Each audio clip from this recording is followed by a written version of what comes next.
కర్ణాటక రాష్ట్రంలోని రెండవ పెద్ద సిటీ మ్యాంగ్లూర్. ఇక్కడ ఎన్నో ప్రసిద్ధ యూనివర్సిటీలు ఉన్నాయి. ప్రతి సంవత్సరం దేశ నలుమూలల నుంచి చాలామంది విద్యార్థులు ఇక్కడికి ఉన్నత విద్య మరియు ఉజ్వల భవిష్యత్తును ఆశించి వస్తూ ఉంటారు. ఈ వాస్తవిక సంఘటన ఈ పట్టణంలోని ఫేమస్ కాలేజీకి చెందిన హాస్టల్లో జరిగింది. ఇక్కడ ఫస్ట్ ఇయర్ స్టూడెంట్ నేహా పరంజీని హాస్టల్ రూమ్ నుంచి బలవంతంగా బయటికి పంపించారు. అప్పటికి తను ఆల్రెడీ భయానక పరిస్థితుల్లో చేయి సగ భాగాన్ని కొరికేసుకుంది. మహారాష్ట్రలోని కోలాపూర్ పట్టణంలో ఒక నేషనలైజ్ బ్యాంకులో పనిచేసే ఆనంద్ పరాంజీ అసలు కలలో కూడా ఊహించి ఉండడు. ఏ కూతుర్ని తనను డాక్టర్ చేయాలన్న ఆశలతో వేరే సిటీకి పంపించాడో అక్కడ నేహాకి ఇలాంటి పరిస్థితి వస్తుందని.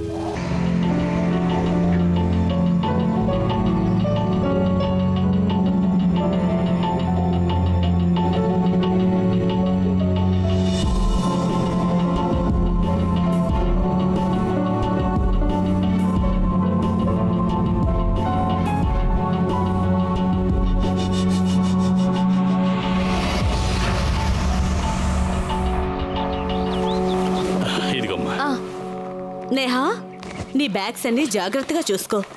నీ ఫుడ్ ఐటమ్స్ అన్ని ఈ బ్యాగ్ లో ఉన్నాయి. ఇంకా డ్రెస్లు, బుక్స్ ఈ సూట్ కేసులో ఉన్నాయి. ఇంకా సూట్ కేస్ కి నా హ్యాండ్ బ్యాగ్ లో ఉంది కదమ్మా.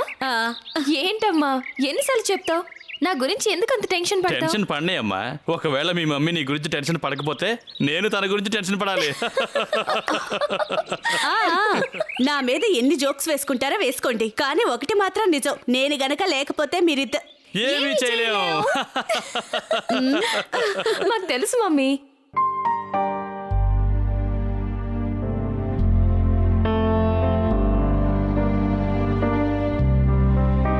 డాడీ మీరు ఏడుస్తున్నారా? లేదమ్మా నేహా, ఈ రోజు నా లైఫ్ లోనే సంతోషకరమైన రోజు. నువ్వు ఇంత పెద్ద కాలేజీలో డాక్టర్ కోర్స్ చదవడానికి వెళ్తున్నావు. నేనెందుకు ఏడుస్తానమ్మా? I'm proud of you Neha. ఒక్క నిమిషం తీసుకో. డాడీ ఈ ఏటీఎం కార్డ్ దీన్ని నేనేం చేసుకోవాలి? మీరు ఆల్రెడీ డొనేషన్ కోసం లోన్ తీసుకున్నారు, ఇది మీ దగ్గరే ఉంచండి. నీకు ఈ సిటీ కొత్త కదమ్మా. నువ్వు ఇక్కడ ఒంటరిగా ఉంటావు. నీ దగ్గర డబ్బులు తప్పకుండా ఉండాలి. అయినా నువ్వు ఖర్చుల గురించి లోన్ గురించి ఏం ఆలోచించద్దమ్మా. నువ్వు ఇక్కడికి చదువుకోవడానికి వచ్చావు, మనసు పెట్టి చదువుకో. తీసుకో.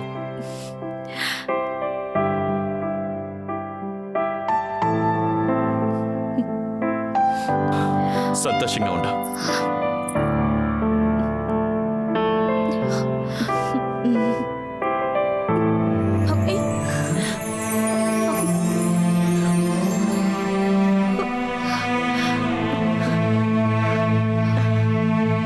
Take care mummy. నువ్వు కూడా.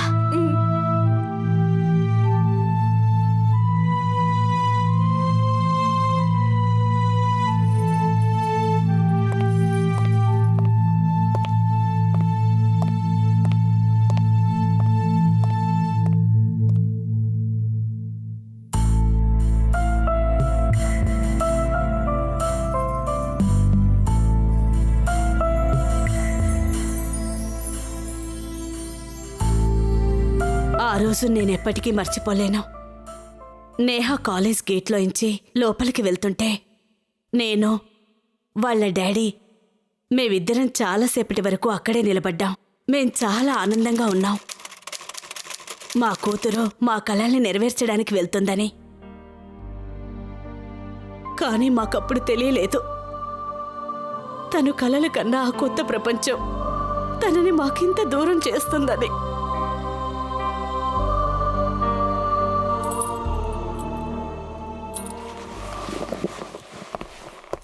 Come on guys, చెప్పినట్లు చేయండి. Okay, mouth to mouth. Okay, come on, do it. అది mouth to mouth. I said mouth to mouth. ఏమైంది? ఎందుకు అలా చూస్తున్నావు? త్వరగా ఇచ్చేసేయ్, లేదంటే వీళ్ళు నిన్ను వెళ్ళనివ్వరు. Mouth to mouth, mouth to mouth, come on. Mouth to mouth, mouth to mouth, come on.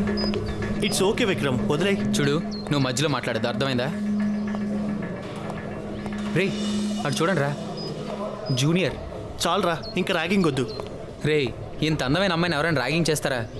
కానీ ఇంట్రొడక్షన్ అయితే అవసరమేగా. Hey you, red salwar kameez. Yes you, come here.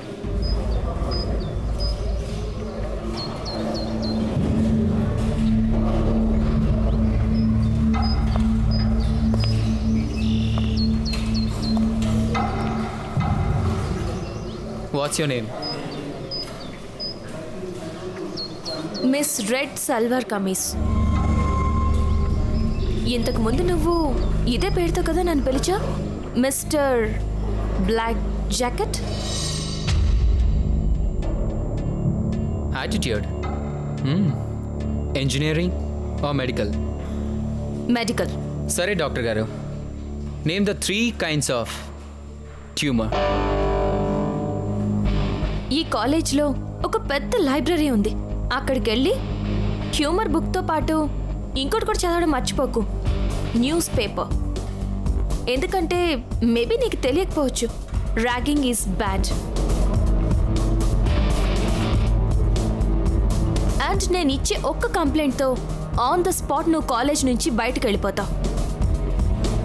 Got it?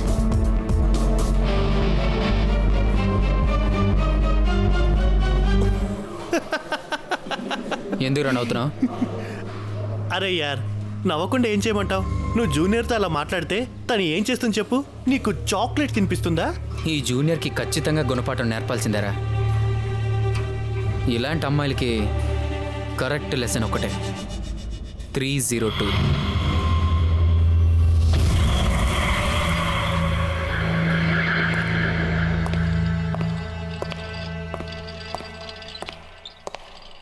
$234, $235 and $236. Excuse me? Hi, I'm Shruti. First year. Hi, Neha. అది actually warden గారే నన్ను మీ వెనుక పంపించారు. Room అలాట్మెంట్లో చిన్న mistake జరిగింది. మీ రూమ్ కీస్ ఇవి, room number 302.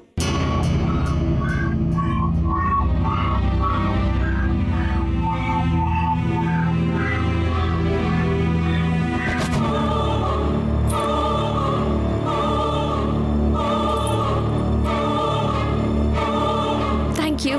It's okay. That way.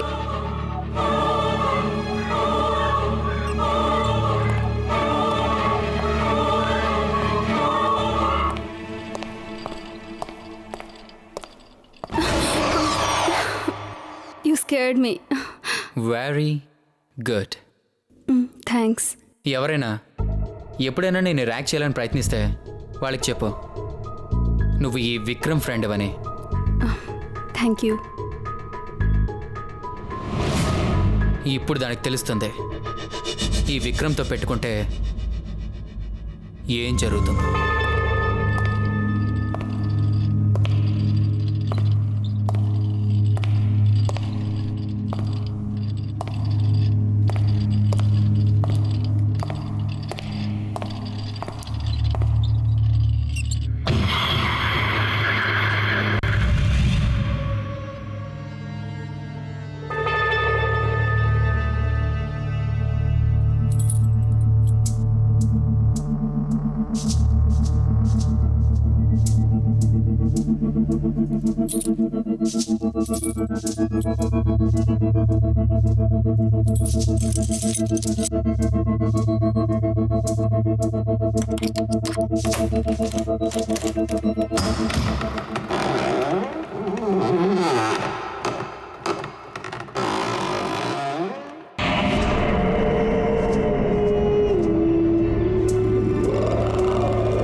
me.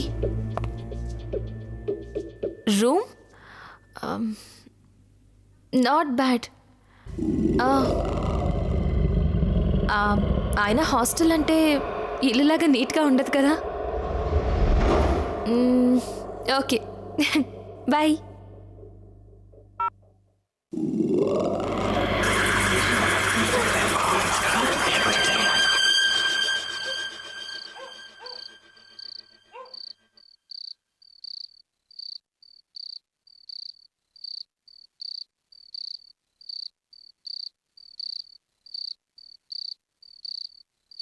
Okay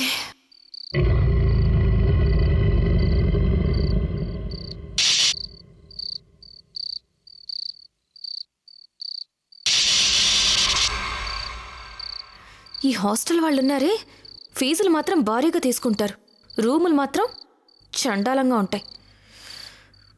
ఏదో ఒకట్లే.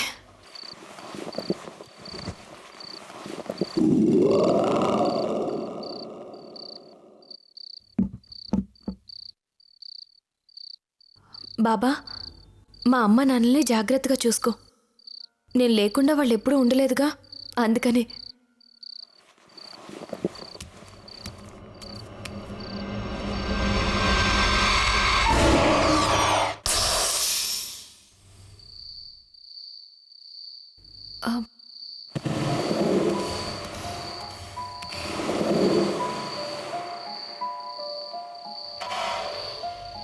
ఈ ఫోటో ఎలా పడింది? నేను సరిగ్గా పెట్టలేదనుకుంటా.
తరువాత రోజు నేహా వాళ్ళ అమ్మ నాన్న తన యోగక్షేమాల గురించి తెలుసుకోవడానికి ఫోన్ చేశారు. నేహా రాత్రంతా తనకు నిద్ర పట్టలేదని చెప్పింది. ఏమైంది నేహా? నిన్న రాత్రి సరిగ్గా నిద్రపోలేదా? Kind of. అది బహుశా కొత్త ప్లేస్ కావడం వల్లేమో. కొత్త ప్లేస్ కావడం వల్లనేనా లేక ఇంకేమైనా ఉందా? నువ్వింత భయం భయంగా ఎందుకున్నావు? అదేం లేదే. నిజానికి నా రూమ్ కాస్త డిఫరెంట్గా ఉంది. 302. What? 302? Don't you know it's haunted room? Haunted? Come on యార్, నువ్వు ఒక మెడికల్ స్టూడెంట్ అయ్యుండి కూడా ఈ హాంటెడ్ వాంటెడ్ లాంటివన్నీ నమ్ముతున్నావా? అరే, భూత ప్రేతాలు ఇలాంటివే ఉండవు. ఇదంతా మన భ్రమ. అండర్స్టాండ్? ఆబా విక్రమ్ మాట ప్రకారం నేహాను భయపెట్టాలని ప్రయత్నిస్తుంది. All they wanted do is to buildup some psychological pressure. ఇంత పెద్ద ప్లాన్ వేసింది కేవలం నేహాకి గుణపాఠం చెప్పాలని మాత్రమే. కానీ కొన్ని ప్లేసులు ఎలా ఉంటాయంటే అక్కడ పొరపాటున కూడా ఇలాంటి ఆట పట్టించడాలు చేయకూడదు. విక్రమ్, నేను తనని భయపెట్టాలని చాలా ట్రై చేశాను, కానీ తనలో ఏ మార్పు లేదు. దెయ్యాల్ని భూతాల్ని తను ఏమాత్రం నమ్మదు. ఓకే, అయితే తను ఇంకో రాత్రి అక్కడే ఉండనే. అప్పుడు మనమంతా భూతాల్లాగా మాస్కులు వేసుకుని 302కి వెళ్దాం, తనని భయపెట్టడానికి. వాట్సే గైస్, వాట్సే. అసలు మీరంతా ఇక్కడ ఏం చేస్తున్నారు? ఇన్ని సంవత్సరాలుగా 302 గది ఎందుకు మూసేసిందో మీకు ఎవరికీ తెలీదా? ఎందుకు? అరుణ మేడం పేరు మీరు విన్నారా? తన ఈ హాస్టల్కి మెట్రిన్, అందరికంటే చాలా స్ట్రిక్ట్ మెట్రిన్. ఈ 302 గది తనదే. ఇంకా తను ఆ రూమ్లోనే కదా చిత్రవద అనుభవించి చనిపోయింది. అప్పటి నుంచే ఆ రూమ్ క్లోజ్ చేయబడింది. ఆ రూమ్ లో తన ఆత్మ తిరుగుతూ ఉంటుంది. ఆ రూమ్ ఓపెన్ చేస్తే ఆ ఆత్మ బయటకు వచ్చేస్తుంది. అప్పుడు బయట ఎవరిని కూడా ప్రాణాలతో వదిలిపెట్టదు. ఆపండి. మీరు నవ్వాలి అనుకుంటే నవ్వుకోండి, కానీ నేను ఇప్పుడే వెళ్ళి డీన్ గారికి మొత్తం రిపోర్ట్ చేస్తాను. అప్పుడు ఆయనే చెప్తాడు రూమ్ ఎందుకు మూసేశారో. మీరు నా మాటలు నమ్మడం లేదు కదూ, కనీసం ఆయన చెప్పినా నమ్ముతారేమో.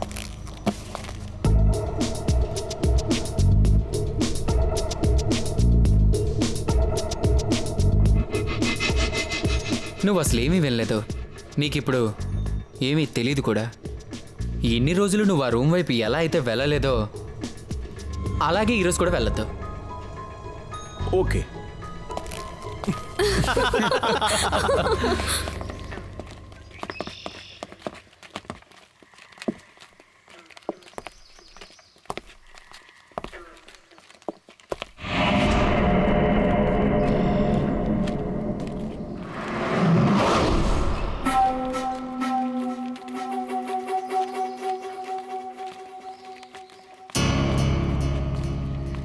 నాతో ఏమైనా చెప్పాలా?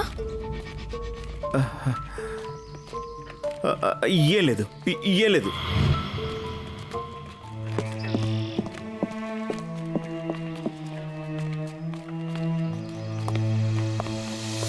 సారీ బాబా, నా వల్లే మీ ఫోటో ఫ్రేమ్ పగిలిపోయింది. బట్ ప్రామిస్, ఈ వీకెండ్లో నేను మీ ఫోటోకి కొత్త ఫ్రేమ్ తప్పకుండా తీసుకొస్తా.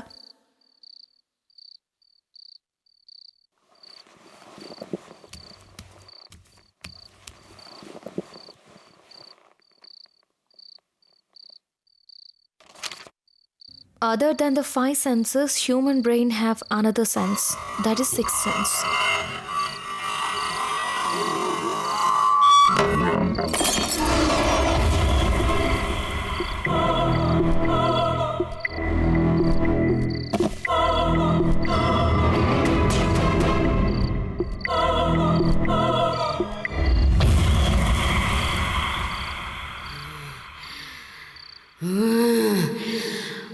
ಅವರಿಗೆ ಶಿಕ್ಷೆ ತಪ್ಪದು. 10 ವರ್ಷದಿಂದ ಈ ಸಮಯಕ್ಕಾಗಿ ಕಾಯುತ್ತಿದ್ದೀನಿ. ಅವರಿಗೆ ಶಿಕ್ಷೆ ತಪ್ಪದು. ಆ 3 ಮಂದಿನಿ ನನ್ನ ಹತ್ತಿರ ಕರೆದುಕೊಂಡು ಬಾ. ಕರೆದುಕೊಂಡು ಬಾ. ನಾನು 10 ವರ್ಷದಿಂದ ಈ ಸಮಯಕ್ಕಾಗಿ ಕಾಯುತ್ತಿದ್ದೀನಿ. ನಾನು ಅವರನ್ನು ಬಿಡೋದಿಲ್ಲ. ಅವರಿಗೆ ಶಿಕ್ಷೆ ತಪ್ಪದು.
ఇంత రాత్రిపూట ఎక్కడికి వెళ్ళారు?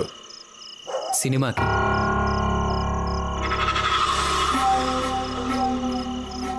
ఇది నీ ఎంట్రీ ఫీజ్, జాగ్రత్తగా దాచుకో.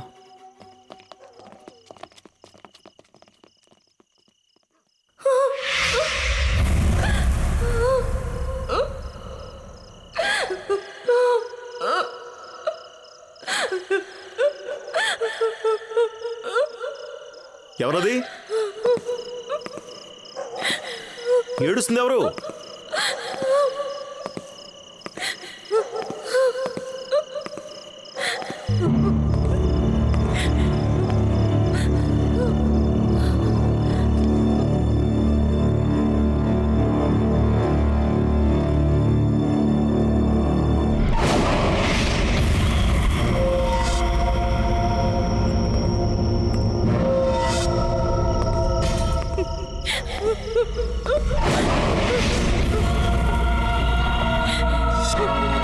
ఎవరు?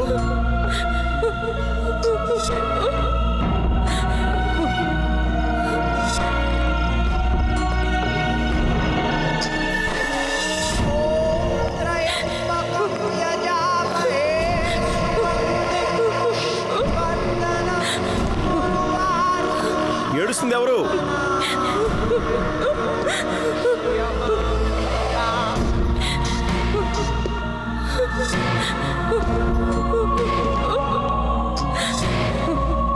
ఎవరు? ఎవరు మీరు?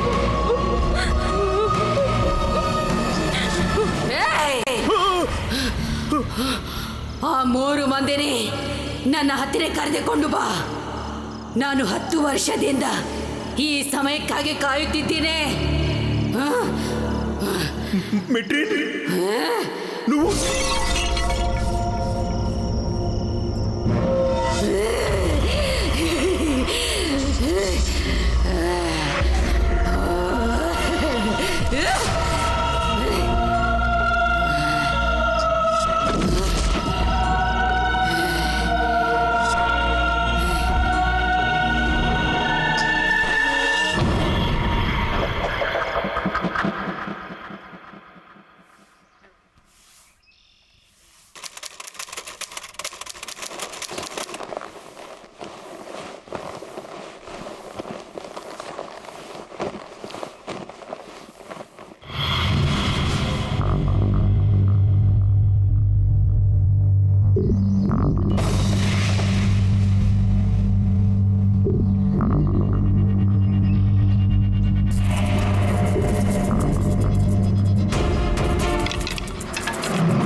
I'm inspector Nayak, incharge of this case. నేను కాస్త ఎంక్వైరీ చేయాలి. శవాన్ని ముందుగా చూసింది నువ్వే కదా? అవును సార్, పొద్దున్న ఫ్లోర్ తుడుస్తున్నప్పుడు చివరిసారిగా నేను సాయంత్రం చూశాను సార్. నేను త్వరగా నిద్రపోయాను. ఇతను రాత్రి 1 గంట తర్వాత చనిపోయాడు. కానిస్టేబుల్స్, అందరినీ అడగండి ఇతన్ని చివరిసారిగా ఎవరు చూశారు. Search the entire hostel.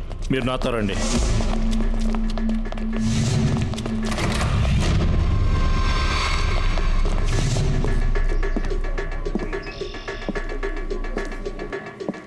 నిన్న రాత్రి మీరు ఎక్కడున్నారు? సార్ అది సార్, నిన్న రాత్రి మేము సెకండ్ షో సినిమాకి వెళ్ళాం. తిరిగి వస్తున్నప్పుడు మిమ్మల్ని వాచ్మెన్ చూశాడా? చూశాడు సార్. మరి నేను అనౌన్స్ చేసినప్పుడు వాచ్మెన్ చివరిసారిగా ఎవరు చూశారో చెప్పండి అంటే మీరు ఎందుకు రిపోర్ట్ చేయలేదు? ఇంతకీ అటువైపు ఏముంది? దాని గురించి వదిలేండి సార్. అది మూసేసి చాలా సంవత్సరాలైంది.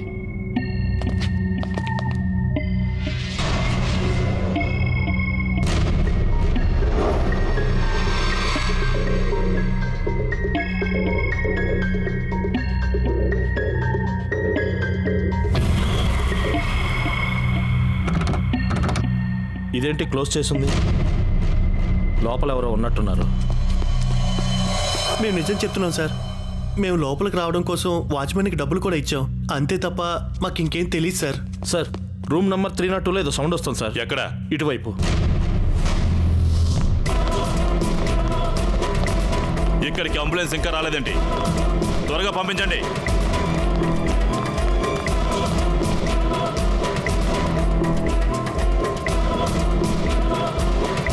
ఆ రూమ్ ఇదేనా? అవును సార్. పగలగొట్టండి.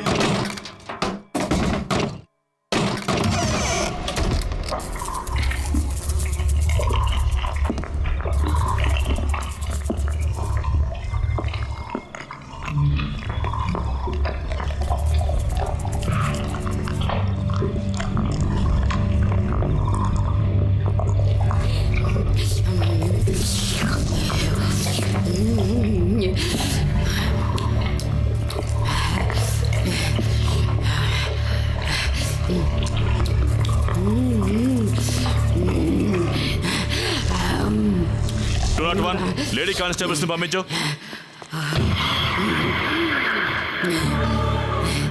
ఎవరు నువ్వు?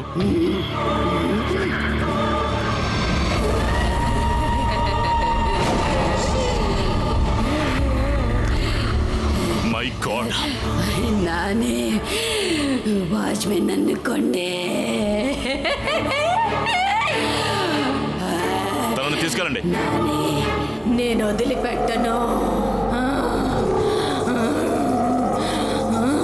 ఎట్టి పరిస్థితుల్లో నన్ను చంపిన వారిని నేను వదిలిపెట్టను. వాళ్ళు చేసిన పాపానికి శిక్ష అనుభవించాలి. వదిలిపెట్టను. వదిలిపెట్టను. వదలండి, వదలండి, వదలండి, వదలండి, వదలండి. అమ్మ నేహ, నేను అమ్మని. నేహ, నేనమ్మా డాడీని. నాకు డాడీ లేడు. గోవింద్, రాజు, మురుగన్, నాకు ముగ్గురు కావాలి. నన్ను వదలండి, వదలండి.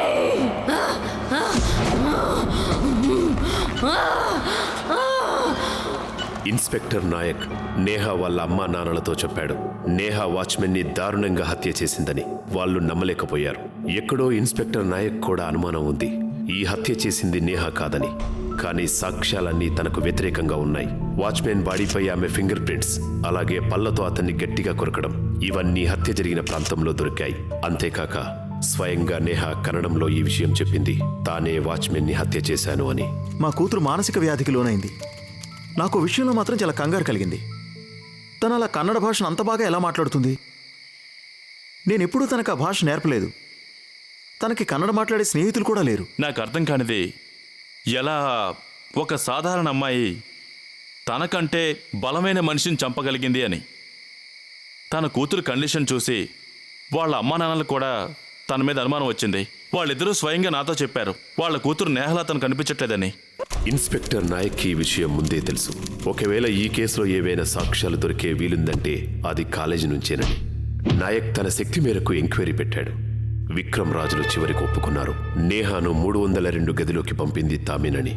ఎందుకంటే అది ఒక భయంకరమైన రూమ్. ఆ తర్వాత అతను ఆ రూమ్ గురించి ఎన్నో కథలు విన్నాడు. అప్పుడు అతను ఎక్కువగా కంగారు పడ్డాడు. ఎందుకంటే ఒకవేళ నేహాకి తను అనుకునేదే జరిగినట్లయితే గనుక ఎలాంటి అనుమానం లేకుండా తాను ఏ తప్పు చేయనట్లే. కానీ తాను తప్పించుకోవడానికి కేవలం ఒకే ఒక మార్గం ఉంది. ఎవరైనా ఎంక్వైరీలో ఆ రూమ్ భయంకరమైంది అని రాసినా కుదరదు. ఎందుకంటే చట్ట ప్రకారంగా చూస్తే భూత ప్రేతాలపై ఎలాంటి చట్టాలు లేవు. రూమ్ నెంబర్ 302 గురించి తెలుసుకోవడానికి inspector Nayak old staff members, ex students, authorities మరియు ట్రస్టీలతో మాట్లాడడం మొదలుపెట్టాడు. కొందరు సమాచారం ఇవ్వడానికి నిరాకరించారు. కొందరు చెప్పిన కథలు అంతుబట్టని విధంగా ఉన్నాయి. ఇంకొందరు అదేదో విచిత్రం అంటూ దాని గురించి గొప్పగా చెప్పారు. కానీ రకరకాల భయంకరమైన కథలను బట్టి 302 రూమ్ అసలు కథేంటో తెలిసిపోయింది. అదేంటంటే సరిగ్గా 10 సంవత్సరాల క్రితం 302 రూమ్లో ఒక మెట్రిన్ ఉండేది. అందరూ తాను కాలేజీలో స్ట్రిక్ట్ మెట్రిన్ అని చెప్పుకుంటూ ఉండేవారు. అరుణకు ఎలాగైనా బుద్ధి చెప్పాలని ఆ ముగ్గురు స్టూడెంట్స్ గోవింద్, రాజు, మురుగన్ వాచ్మెన్తో చేతులు కలిపి సెలవులకు వెళ్ళడానికి ముందు తనను రూమ్లో బంధించారు. వాళ్ళకప్పుడు తెలీదు హాస్టల్ సెలవుల కారణంగా అరుణను రూమ్ నుంచి బయటకు తీసుకొచ్చేవారు ఎవరు ఉండరని అరుణ ఈ రూమ్లోనే చిత్రవధ అనుభవించి ప్రాణం వదిలేసింది. ఓల్డ్ రికార్డ్స్ ప్రకారం ఈ విషయం తెలిసింది. మెట్రిన్ ఆకలి భరించలేక తన చేతిని తానే కురుకు తినడం మొదలుపెట్టిందని.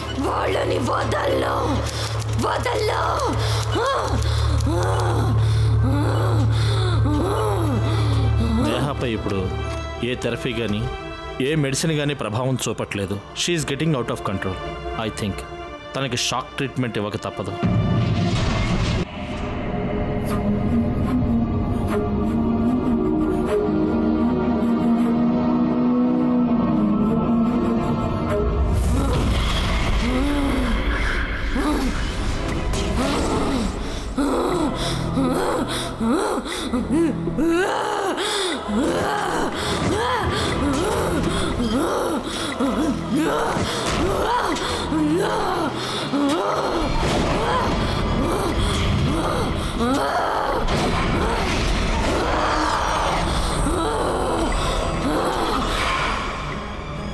ఏదైనా ఆపద మనవాళ్లకొస్తే గానీ తెలీదా?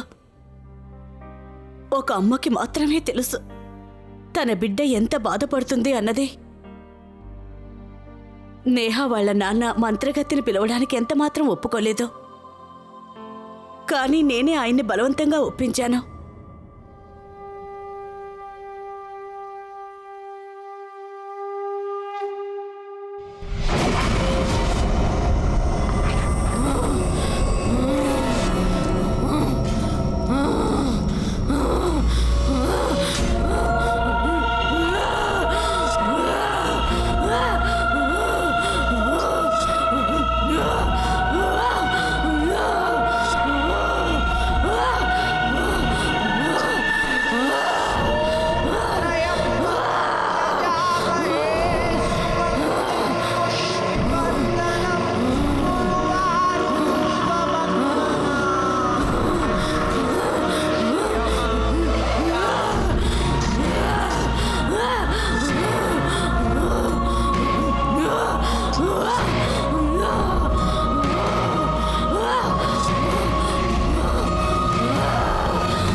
నువ్వు నేహ శరీరంలో ఏం చేస్తున్నావు?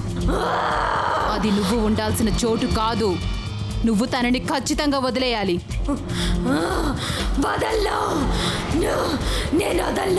చంపేస్తాను. నువ్వు తనని ఖచ్చితంగా వదిలేయాలి.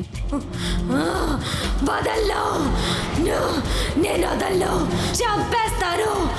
నువ్వెవరి గురించి మాట్లాడుతున్నావు? గోవింద్, రాజు, మురుగన్, ఈ ముగ్గురు నన్ను రూమ్లో బంధించారు.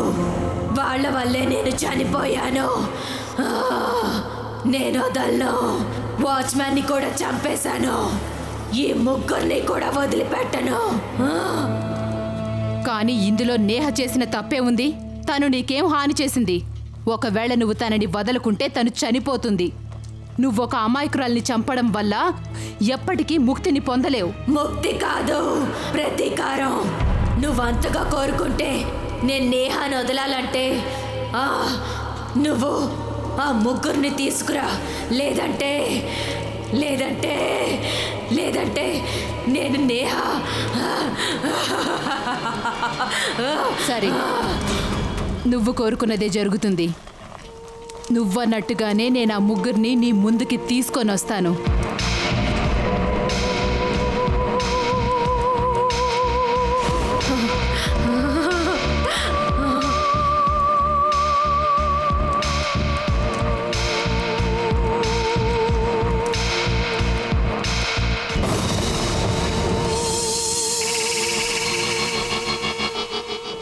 తను ముగ్గురు వ్యక్తుల పేర్లు చెప్తుంది. వాళ్ల వల్లే మెట్రిన్ చనిపోయింది. మనం ఆ ముగ్గురిని పిలిపించాల్సిందే. ఇన్స్పెక్టర్ గారు, ఏదో ఒకటి చేయండి. ఆ ముగ్గురు గురించి తెలుసుకోండి. కంగారు పడకండి. నేను వాళ్ళ గురించి ఎలాగైనా తెలుసుకుంటాను. నేహ ప్రాణాలు కాపాడడానికి వాళ్ళ ప్రాణాల్ని ఫణంగా పెట్టి రక్షించడం మాకు నిజంగా చాలా పెద్ద రిస్క్. కానీ మాకప్పుడు నేహ ప్రాణాలు కాపాడడానికి 2 దారులున్నాయి.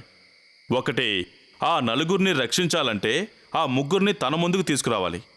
రెండోది, మేమేం చేయకుండా కూర్చోవాలి. నేహ శరీరం పూర్తిగా బలహీనంగా మారి తనకి తానుగా ప్రాణం తీసుకునేంత వరకు. వాళ్ళ కోసం కర్ణాటక నలుమూలలా గాలించాం. ఏదోలాగా మొత్తానికి ఆ ముగ్గురిని నేహ ముందుకు తీసుకొచ్చాం.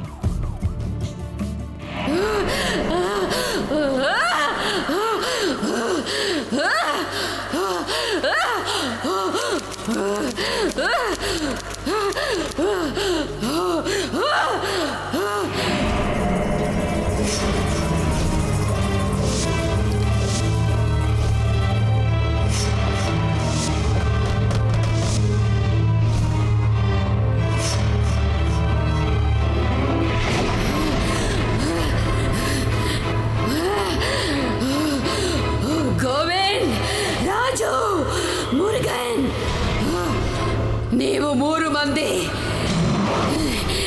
ನನಗೆ ದೊರಕಿದರೆ ನನ್ನ ಸಾಯಿಸಿದ್ದಕ್ಕಾಗಿ ಈಗ ನಾನು ನಿಮ್ಮ ಮೇಲೆ ಸೇಡು ತೀರಿಸಿಕೊಳ್ಳುತ್ತೇನೆ.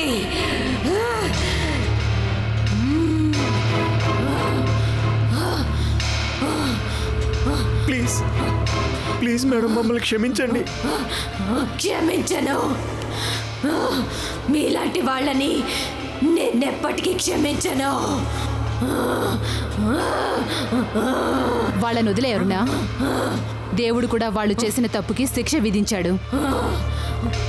34 సంవత్సరాల వయసులోనే గోవింద్కి క్యాన్సర్ వచ్చింది. రాజు ఒక కారు యాక్సిడెంట్లో తన వాళ్ళందరినీ పోగొట్టుకున్నాడు. ఇక మురుగన్, తనే ఒక పీడియాట్రిసన్, కానీ ఇప్పటికీ తనకి సంతానం కలగలేదు. ఇప్పుడు వీళ్ళందరి జీవితాలు నువ్వు విధించే చావు అనే శిక్ష కంటే కూడా దారుణంగా ఉన్నాయి అరుణా.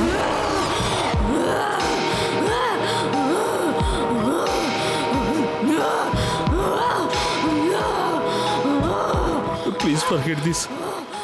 దయచేసి మీరు మమ్మల్ని క్షమించండి. క్షమించను. ఇప్పుడు మేమందరం నీ ముందే ఉన్నాం. ఇప్పుడు మేము బతకడం కంటే చావటమే మంచిది. అరుణా, ఒకవేళ నువ్వు వాళ్ళని చంపినా సరే నీకు అప్పటికి కూడా శాంతి దొరకదు. ఎంత బాధ నువ్వు అనుభవించావో అంతకంటే ఎక్కువ ఇప్పుడు వీళ్ళు అనుభవిస్తున్నారు. వీళ్ళని క్షమించరునా? నేను క్షమించను. నేహని వదిలేసి వెళ్ళు. దయచేసి నువ్వు పొరపాటున కూడా ఒక అమాయకురాలి ప్రాణం తీయద్దరునా. ఒకప్పుడు నీ ప్రాణం కూడా ఇలాగే పోయింది.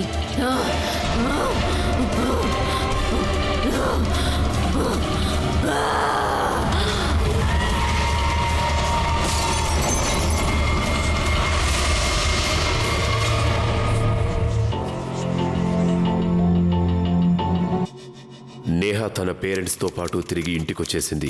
ఆ ప్రమాదం తర్వాత వాళ్ళ అమ్మా నాన్నలు నేహాని తమకు దూరంగా ఉంచే ధైర్యం చేయలేకపోయారు. అందుకే తన అడ్మిషన్ని దగ్గరలో ఉన్న ఓ కాలేజీలో చేయించారు.